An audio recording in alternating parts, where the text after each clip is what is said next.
ఆంధ్రప్రదేశ్‌లో నిరుద్యోగుల కళలో అయితే ఆనందం చూస్తున్నారు. దాదాపుగా 6 ఏళ్ల పాటు నరకయాతన అనుభవించిన తరువాత ఈరోజు నిరుద్యోగుల కళలో అయితే ఆనందం చూస్తున్నారు. తాజాగా కూటమి ప్రభుత్వం 16,347 టీచర్ పోస్టుల భర్తీకైతే శ్రీకారం చుట్టింది. దానికి సంబంధించి ఎగ్జామ్ నిర్వహించడం, ఫలితాలు కూడా విడుదల జరిగింది. నిన్న మెరిట్ లిస్టులు కూడా విడుదల చేశారు. ఇవాళ రేపట్లో సర్టిఫికేట్ల వెరిఫికేషను, త్వరలోనే వారందరికీ పోస్టింగ్ కూడా. అంటే ఒక రకంగా చెప్తే జగన్మోహన్ రెడ్డి 5 ఏళ్ల కాలంలో చేస్తాను అని చెయ్యకుండా తప్పించుకు తిరిగింది కూటమి ప్రభుత్వం మొదటి ఏడాదిలోనే చేసింది. మరి ఖచ్చితంగా నిరుద్యోగులకు ఆనందంగా ఉంటుంది. ఎందుకంటే జగన్మోహన్ రెడ్డి ఇవాళ తీస్తాడు డిఎస్సి, రేపు తీస్తాడు డిఎస్సి, ఇవాళ తీస్తాడు డిఎస్సి, రేపు తీస్తాడు డిఎస్సి అని 5 ఏళ్ల పాటు ఎదురు చూశారు. తీలా జగన్మోహన్ రెడ్డి ఎన్నికల్లో ఏం చెప్పాడో తెలుసా? 2019కి వెళ్దాం ఒకసారి వెనక్కి. అప్పుడు మెగా డిఎస్సి తీస్తానని ఒక హామీ ఇచ్చాడు. దాదాపుగా 2.5 లక్షల ఉద్యోగాలు ఏపీపీఎస్సి ద్వారా, ఆంధ్రప్రదేశ్ పబ్లిక్ సర్వీస్ కమిషన్ ద్వారా నేను భర్తీ చేస్తానని జగన్మోహన్ రెడ్డి హామీ ఇస్తే నిరుద్యోగ యువత నమ్మారు. 2019లో జగన్మోహన్ రెడ్డిని గెలిపించారు. జగన్మోహన్ రెడ్డి ప్రతి ఏటా ఉద్యోగ క్యాలెండర్ విడుదల చేస్తానన్నాడు. 5 ఏళ్ళు అయిపోయింది కానీ ఒక్క డిఎస్సి పోస్టు భర్తీ చేయలే. ఏపీపీఎస్సి ద్వారా ఉద్యోగాలే భర్తీ చేయలే. మరి అది మోసం కాదా?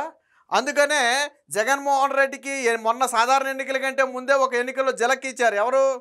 నిరుద్యోగులు. ఎమ్మెల్సీ ఎన్నికల్లో జలకిచ్చిన తర్వాత జగన్మోహన్ రెడ్డికి తత్వం బోధపడింది. దాంతో కరెక్ట్గా ఎన్నికల నోటిఫికేషన్ వస్తుందనగా నేను డిఎస్సి తీస్తానని 6,100 పోస్టుతో ఒక నోటిఫికేషన్ ప్రకటించాడు. జగన్మోహన్ రెడ్డి కూడా తెలుసు అది జరగదు, ఎన్నికలు అడ్డొస్తాయి అని తెలిసే కావాలని ప్రకటించాడు. బట్ నిరుద్యోగులు నమ్మల.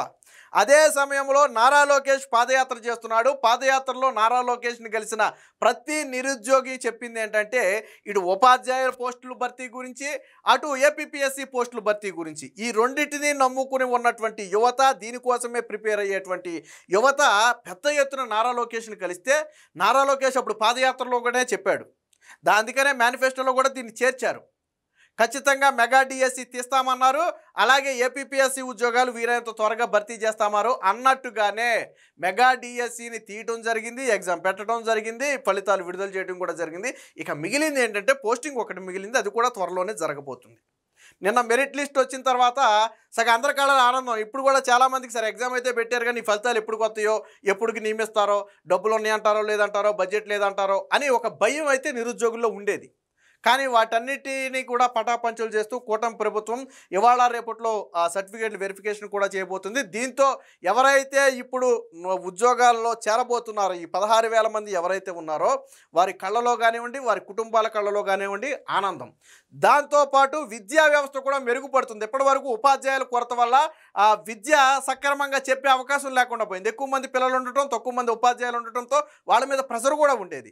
బట్ ఇప్పుడు పోస్టుల భర్తీ తర్వాత ఆ ప్రెజర్ కూడా పోతుంది. పిల్లలపైన ప్రత్యేకంగా శ్రద్ధ పెట్టే అవకాశం కూడా కనపడుతుంది. దీనివల్ల విద్యా వ్యవస్థ అభివృద్ధి చెందడానికి అవకాశం ఉంటుంది. దీంతోపాటు నారా లోకేష్ ఇంకో మాట కూడా చెప్పాడు.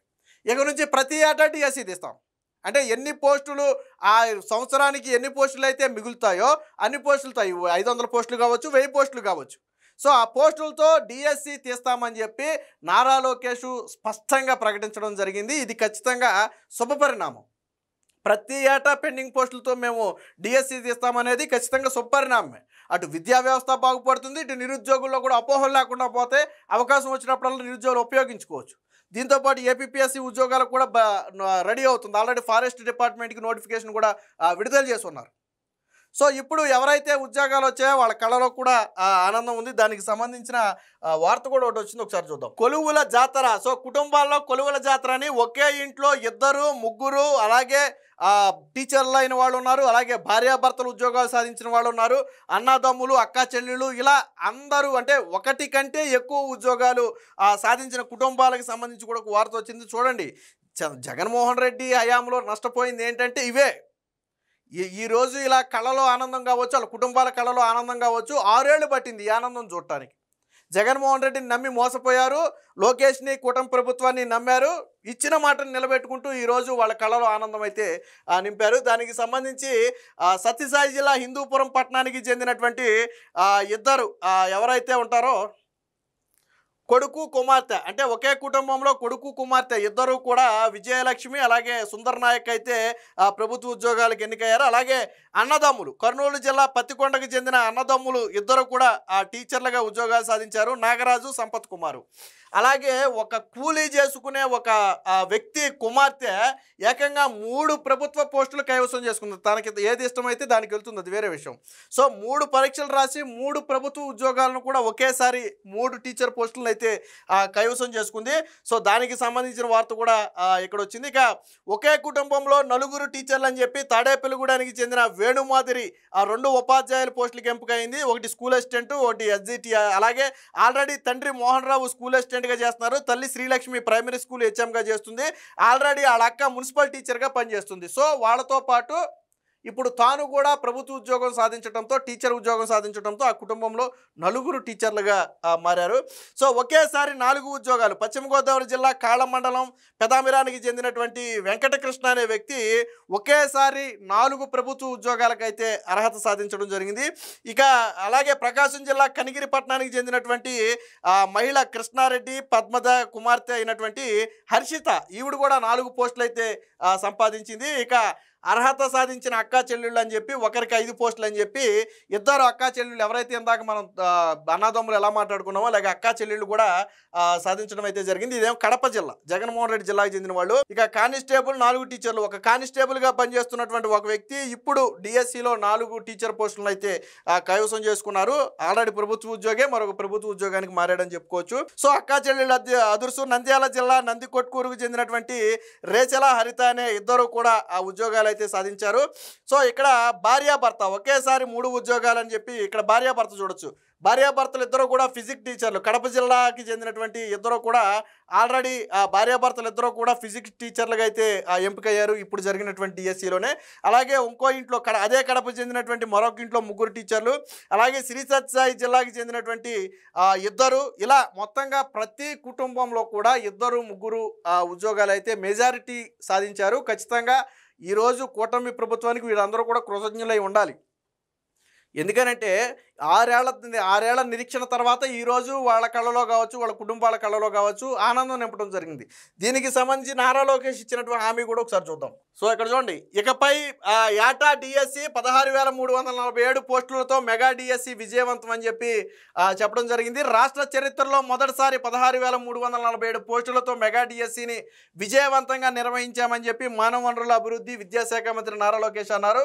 ఇక నుంచి ప్రతి సంవత్సరం డిఎస్సి ప్రకటిస్తామని, ఎప్పటికప్పుడు ఖాళీలు భర్తీ చేస్తామని వెల్లడించారు.